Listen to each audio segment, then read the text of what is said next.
नमस्कार, आप देख रहे हैं अपना बिहार और आपके साथ मैं हूं विवेक। प्यार, पैसा और जानलेवा प्लान, ये हम क्यों कह रहे हैं? आज दिखाएंगे अपना बिहार में इसकी पड़ताल, क्योंकि जो एफआईआर दर्ज कराई गई है उसमें साफ इशारा है कि गर्लफ्रेंड ने ही डर्टी गेम खेला और वही थी जो जिंदगी में आई मौत बनकर।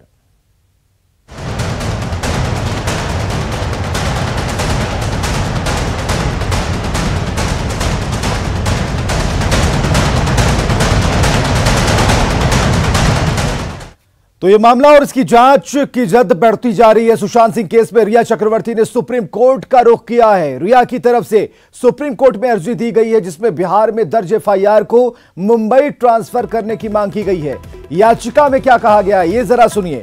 याचिका में कहा गया है कि मामले की पहले से ही जांच चल रही है। एक मामले की जांच दो जगहों पर पुलिस नहीं कर सकती। वकील की ओर से दर्ज याचिका में कहा गया है कि जांच मुंबई में चल रही है तो उसी मामले में पटना में केस दर्ज करना गैर कानूनी है। यह सुप्रीम कोर्ट के पुराने फैसले की अनदेखी है जिसमें सुप्रीम कोर्ट ने एक ही मामले में कई राज्यों में दर्ज एफआईआर को सबसे पहले जांच शुरू करने वाले राज्य की पुलिस को ट्रांसफर किया है। तो वकील ने दी सुप्रीम कोर्ट में अर्जी, रिया के वकील ने, और उसमें जो बातें लिखी गई हैं उसके मुताबिक रिया की याचिका क्या कहती है एक बार फिर जानिए। रिया की जो याचिका है वो ये कहती है कि जो एफआईआर पटना में की गई है उससे मुंबई ट्रांसफर किया जाए क्योंकि पहले से जांच चल रही है। और इसमें जो हवाला दिया गया है, इसमें जो बात कही गई है वो सुप्रीम कोर्ट के पुराने फैसलों के हवाले से ये चीजें लिखी गई हैं जिसमें कहा गया है कि आप इसको मुंबई ट्रांसफर कीजिए।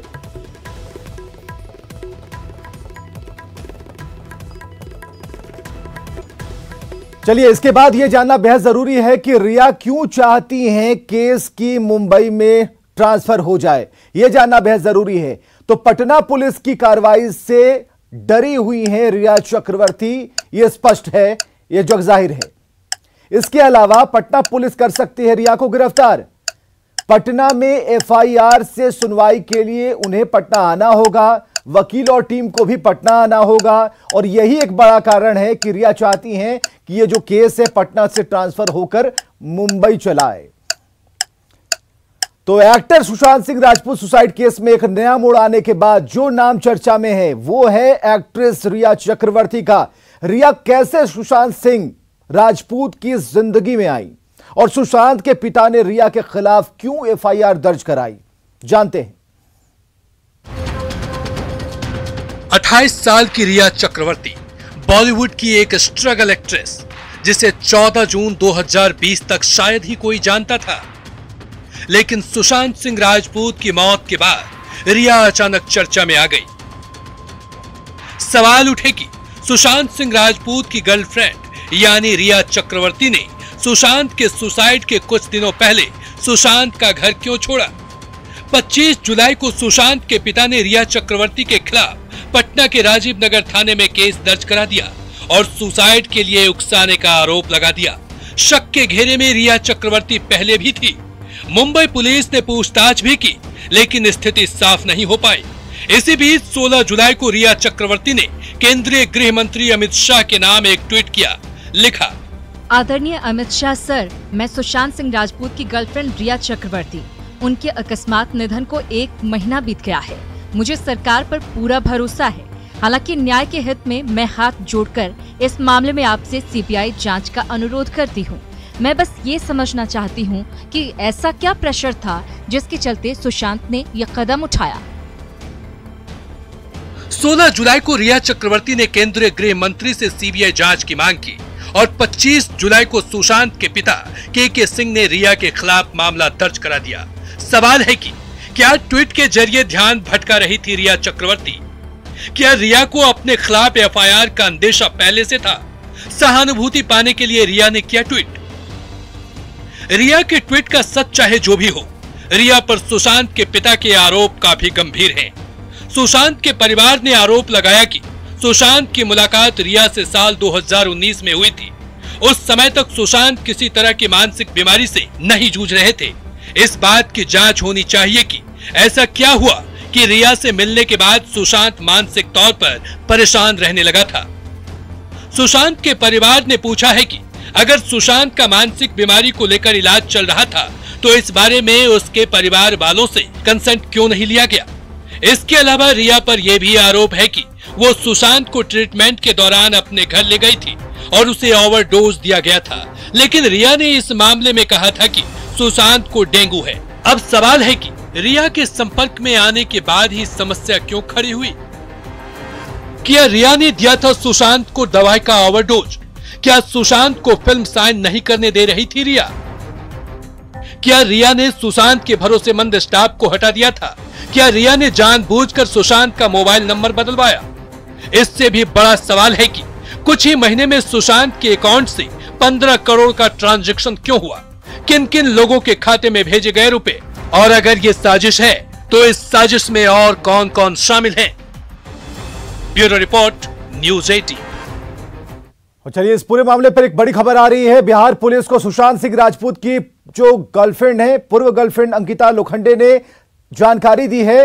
मणिकर्णिका के प्रमोशन के दौरान बताई थी बात, रिया से संबंध खत्म करना चाहते थे सुशांत। ये बातें अंकिता कह रही हैं और ये अहम जानकारी पुलिस के लिए हो सकती है, खासकर पटना पुलिस के लिए। अंकिता ने बिहार पुलिस से शेयर किया चैट और ये पूरी जानकारी देने की अंकिता लोखंडे ने कोशिश की। हम अंकिता लोखंडे के बारे में आपको बताना चाहें कि ये पहली गर्लफ्रेंड थी और काफी राजदार थी, काफी करीबी थी। हालांकि बाद में चलकर इन लोगों ने अपने अपने रास्ते अलग जरूर कर लिए, लेकिन जो मामला चल रहा है, जो पूछताछ हो रही है, बिहार पुलिस को एक अहम जानकारी मिली है अंकिता की तरफ से।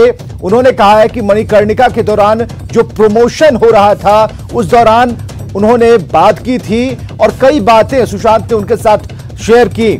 तो रिया से संबंध खत्म करना चाहते थे सुशांत, ये बातें अंकिता ने बताई हैं पुलिस को और अंकिता ने बिहार पुलिस से वो शेयर चैट किया है। तो जो बातें हुई थी उसे शेयर किया है पुलिस के साथ। और अमित राय के पास सीधे चलते हैं मुंबई। अमित, क्या जानकारी मिल पा रही है, क्योंकि अंकिता की तरफ से एक बड़ी बात सामने आई है। देखिए, निश्चित जानकारी हमारे पास निकल सामने आ रही है सूत्रों के हवाले से कि अंकिता लोखंडे ने ये बताया कि फिल्म मणिकर्णिका के प्रमोशन के दौरान जो है सुशांत सिंह ने उन्हें विश करने के लिए जो है मैसेज किया था। तब दोनों के बीच जो है चैट के जरिए जो है काफी कुछ बातचीत हुई थी। तभी भावुक हो गए थे सुशांत सिंह और उन्होंने अंकिता को बताया कि वो इस रिलेशनशिप से काफी परेशान हो चुके हैं, वो इसे खत्म करना चाहते हैं क्योंकि रिया चक्रवर्ती उन्हें काफी हैरेस कर रही हैं। और सूत्रों की माने तो अब अंकिता ने अपनी चैट को बिहार पुलिस के साथ शेयर भी किया है। इसके अलावा भी रिया चक्रवर्ती ने उसके बाद के वक्त की काफी चैट जो उनके और सुशांत के बीच में हुई है वो भी बिहार पुलिस के साथ साझा किया और इसी के आधार पर अब बिहार पुलिस अपनी छानबीन करके जो है सबूत इकट्ठा कर रही है। हमने देखा कि कुछ देर पहले ही जो है उनकी बहन जो यहाँ पे रहती है गोरेगांव इलाके में, वहां पर भी पूछताछ जो है बिहार पुलिस ने की है। बिहार पुलिस अब दो हिस्सों में बढ़ गई है, एक हिस्सा पूछताछ करने में लगा हुआ है, दूसरा हिस्सा जो है क्राइम ब्रांच से जानकारी निकालने में लगा हुआ है, क्योंकि क्राइम ब्रांच जो है वो नोडल अधिकारी है। तो इस पूरे केस की जो जानकारी है वो क्राइम ब्रांच से मिल सकती है। लेकिन इस पूरे मामले में हमने ये देखा कि मुंबई पुलिस और पटना पुलिस के बीच में जो है समन्वय स्थापित नहीं हो पा रहा है, क्योंकि मुंबई पुलिस जो है पूरी तरीके से मदद नहीं कर रही। ऐसा अधिकारी भी बिहार के कह रहे हैं। निश्चित तौर पे कह सकते हैं कि एक तनातनी जो है Mumbai police versus Patna police के बीच चल रही है। और जिस तरह से अंकिता लोखंडे ने सारी चीजों को शेयर किया है, निश्चित तौर पे कह सकते हैं कि रिया चक्रवर्ती के बारे में जो भी खबरें आ रही है और जिस तरह से ये चैट सामने आई है, निश्चित तौर पे कह सकते हैं कि रिया चक्रवर्ती की मुसीबतें जो है वो बढ़ती हुई नजर आ रही है। अमित, क्या यहाँ शक और भी गहरा हो जाता है, क्योंकि मुंबई पुलिस ने जब अंकिता से पूछताछ की थी तब ये बातें सामने नहीं आई, लेकिन बिहार पुलिस की टीम ने जब पूछताछ की तो ये बात बिल्कुल छनकर सूत्रों के हवाले से ही सही लेकिन स्पष्ट तौर पर आ रही है। और सही बात यह है कि उन्होंने जो चैट किया था उसे शेयर कर दिया है और ये बातें अब खुलकर सभी जगह पर हैं। देखिए, जो भी जानकारी पिछले 2 दिनों केस में आ रही है वो सारी जानकारी चौंका देने वाली, क्योंकि इसमें से 1% जानकारी भी मुंबई पुलिस के पास नहीं है। क्योंकि ये जो जानकारी आ रही है खुद मुंबई पुलिस शॉक हो जा रही है कि आखिरकार ये जानकारी उनके पास क्यों नहीं है। तो जिस तरह से चैट को शेयर किया गया और जिस तरह से कुछ देर पहले सुप्रीम कोर्ट में जो है रिया चक्रवर्ती ने याचिका दाखिल की कि मुंबई में ये केस हुआ है, मुंबई पुलिस को हैंडल कर रही है, तो दूसरा राज्य इसको हैंडल कैसे कर सकता है? पटना का भी मामला मुंबई ट्रांसफर कर दिया जाए तो निश्चित तौर से हम ये कह सकते हैं कि मुश्किलें बढ़ गई हैं और इन्हीं मुश्किलों को देखते हुए इस तरह की कानूनी प्रणाली का इस्तेमाल रिया चक्रवर्ती और उनकी लीगल टीम कर रही है। ठीक है, कानून क्या कहता है, वकील क्या कह रहे हैं? ठीक है, उन्होंने मांग की है, रिया चक्रवर्ती ने सुप्रीम कोर्ट में एक अर्जी दाखिल की, उन्होंने कहा कि यह केस ट्रांसफर होना चाहिए और उन बातों का भी इसमें जिक्र किया गया कि सुप्रीम कोर्ट का कई पुराना जो फैसला था उसको आधार बनाया गया। तो क्या यह कितना आसान होगा? देखिए, उनके जो वकील है सतीश मान शिंदे, जिनका नाम मैं कल से बता रहा हूं, उन्होंने ही ये पिटीशन दायर किया सुप्रीम कोर्ट में। उनका कहना यह है कि सुप्रीम कोर्ट जो है उनके हक में ही इस बात का फैसला देगा, क्योंकि पिछले कई ऐसे केसेस का अगर संज्ञान लिया जाए तो ऐसे फैसले सामने आए हैं कि जिस राज्य का मामला है, जिस राज्य में मामले की शुरुआत हुई, अंत में सारा मामला उसी राज्य को ट्रांसफर किया हुआ है। लेकिन अब इस मामले में माननीय सुप्रीम कोर्ट क्या एक्शन लेता है वो तो देखने की बात होगी। आज याचिका दायर की गई है। दूसरी बात मैं आपको बताऊं कि अभी तक एंटीसिपेटरी बेल के लिए जो है सेशन कोर्ट में आवेदन बिल्कुल नहीं किया गया, याचिका नहीं डाली गई है, वकील और कुछ बताने को तैयार नहीं है। लेकिन अभी भी रिया चक्रवर्ती अपने घर पर मौजूद नहीं है। रिया चक्रवर्ती कहां है इस बात की जानकारी नहीं निकल के सामने आ रही है। सुबह से मैं देखा कि बिहार पुलिस सुशांत सिंह राजपूत के घर पे भी गई, वहां पे भी कुछ एविडेंस कलेक्ट किए, दोस्तों से पूछताछ की, घर में काम करने वाले लोगों से पूछताछ की है। देखिए, मैं आपको बताऊं कि जब कल पटना पुलिस पहुंची उसके बाद वो बेंडा पुलिस स्टेशन गए। बेंडा पुलिस स्टेशन रुकना चाहेंगे। उज्जवल निकम साहब हमारे साथ है, वरिष्ठ अधिवक्ता। निकम साहब, अब इस मामले में जरा पेच यहां पर लगता है कि जो एंटीसिपेटरी बेल है उसके लिए वो अपील नहीं करती हैं रिया चक्रवर्ती, वो आगे बढ़ती हैं, सुप्रीम कोर्ट की तरफ उनके वकील जाते हैं और वहां से ये कहा जाता है कि इस केस को ट्रांसफर किया जाए और कई पुराने मामलों फैसलों का हवाला दिया जाता है।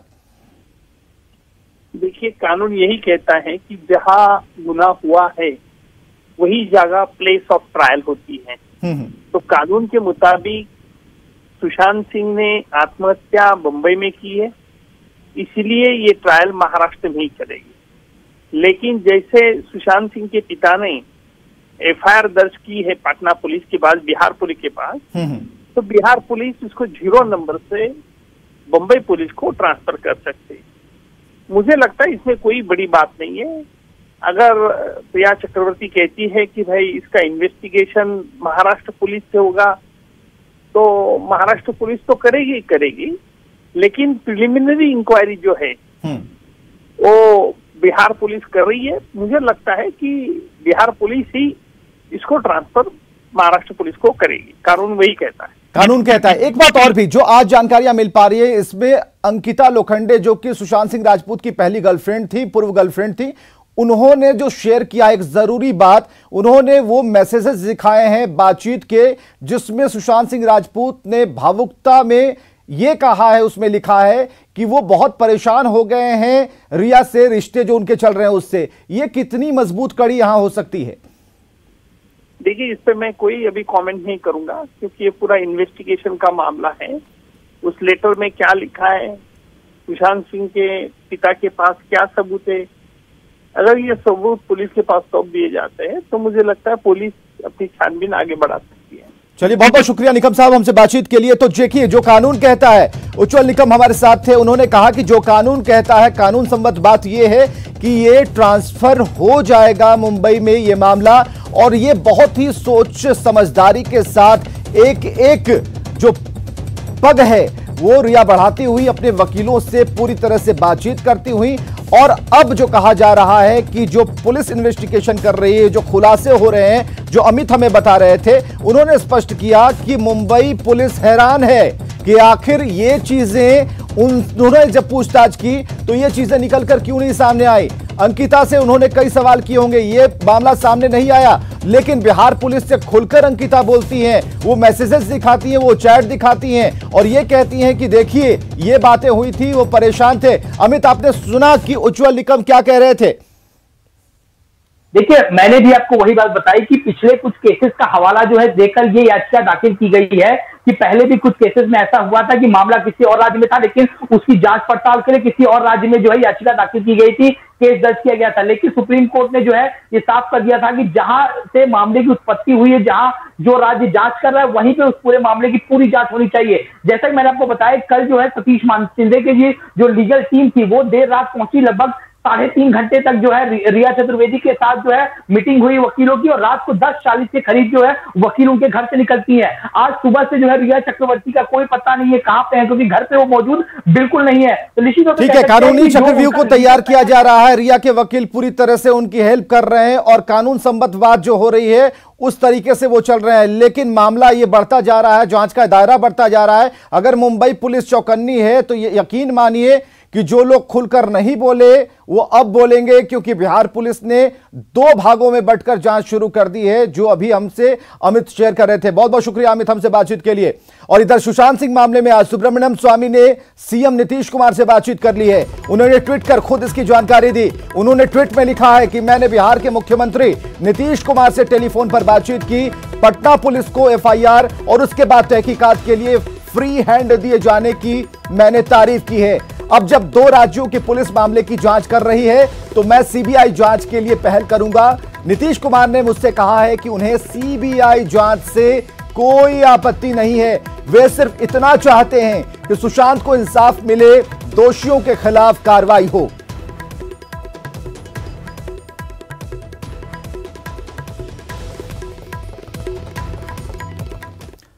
उधर बार काउंसिल के चेयरमैन मनन मिश्रा ने भी सुशांत मामले में मुंबई पुलिस की जांच पर सवाल खड़ा कर दिया। मनन मिश्रा ने सबूतों से छेड़छाड़ की आशंका जताई। मामले की जांच सीबीआई से कराने की उन्होंने मांग की है। तो बड़ी खबर इस वक्त की, बार काउंसिल के चेयरमैन मनन मिश्रा ने सुशांत मामले में मुंबई पुलिस की जांच पर सवाल खड़े कर दिए हैं। मुंबई पुलिस के जांच पे बहुत बड़ा सवाल है। मुंबई पुलिस इसमें न्याय करना नहीं चाहती है। मुंबई पुलिस जो रियल कल्प्रिट्स हैं उनको बचाना चाह रही है। ये इन्वेस्टिगेशन बिल्कुल ही अनफेयर ढंग से हो रहा है। इतना डिले करने का एकमात्र पर्पस जनता के सामने या जो लीगल एक्सपर्ट्स हम लोग के जैसे लोगों के सामने है, ये मुंबई पुलिस जो कल्प्रिट्स हैं, जो एक्यूज्ड हैं, उनको मौका दे रही है कि अब एविडेंस को डिमोलिश करें, एविडेंस के साथ टेम्परिंग करें और जो कल्प्रिट्स हैं वो बच जाएं। और इधर एलजेपी के राष्ट्रीय अध्यक्ष चिराग पासवान ने एक बार फिर सुशांत सिंह राजपूत मौत मामले की सीबीआई जांच की मांग की है। चिराग पासवान ने बिहार के मुख्यमंत्री से अपील की कि वो इस मामले में सीबीआई जांच की मांग महाराष्ट्र सरकार से करें। और इस मामले में बिहार पुलिस के एफआईआर पर चिराग पासवान ने कहा है कि यह पहले ही हो जाना चाहिए था।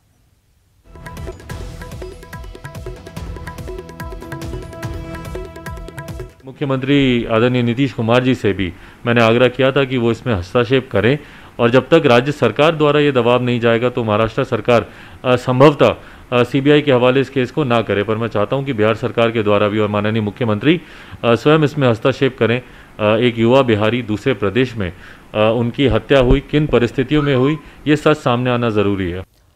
उधर सुशांत सिंह राजपूत की मौत मामले में एफआईआर दर्ज होने के बाद बीजेपी विधायक और सुशांत सिंह राजपूत के चचेरे भाई नीरज कुमार बबलू ने रिएक्शन दिया है। नीरज कुमार बबलू का कहना है कि उनका परिवार ये चाहता है कि मौत की सच्चाई सबके सामने आए।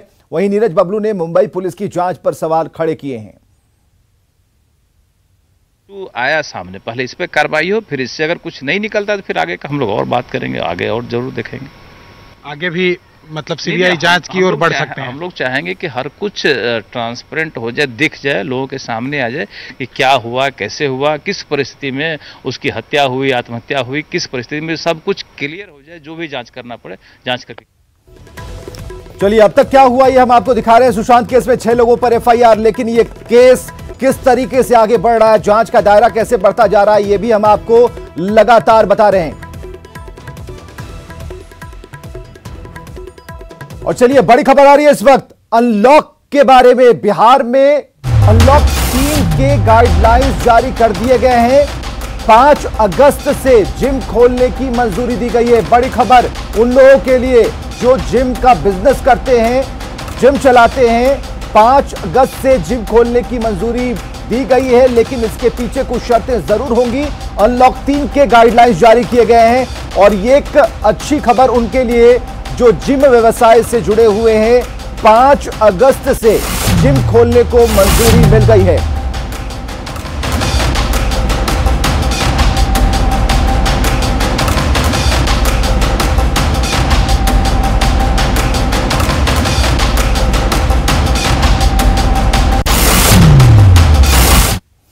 और चलिए खबरें लगातार जारी हैं, आप बने रहिए हमारे साथ।